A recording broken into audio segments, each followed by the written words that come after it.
So during your career at the State Department, you spent time both at postings in country and at home in DC. What did these different experiences teach you about the role of diplomacy?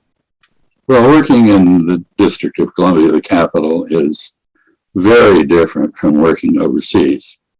The skills of securocrats, that is, which are bureaucratic and political maneuver and management upward of senior policymakers, are very different from diplomacy, where diplomacy is dependent on cross-cultural communication and empathy with foreigners, sufficient to instruct you how to persuade them that it's in their interest to do things our way.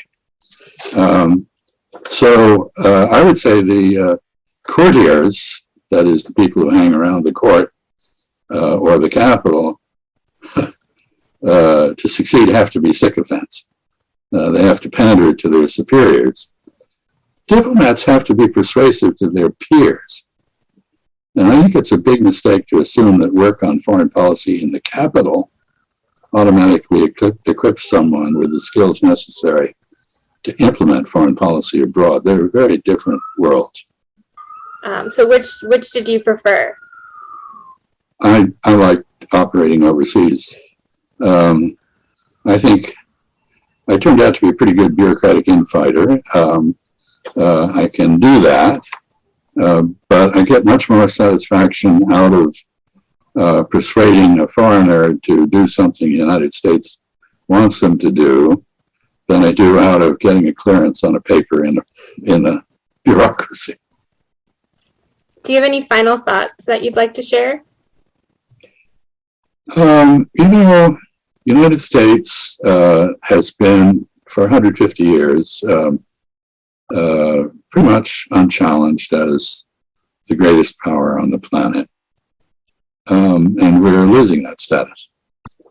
Not so much because we're in decline, although we are, but because others are returning to wealth and power or achieving it for the first time. And I think we've come to the point where the margin of error that we once enjoyed has shrunk. And we can't afford to continue staffing the diplomatic function with amateurs who have to learn on the job.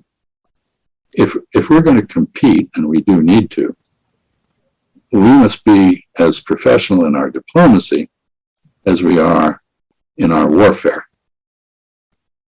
And the more professional we are in our diplomacy, the less warfare we will have to practice. So that's sort of my concluding thought.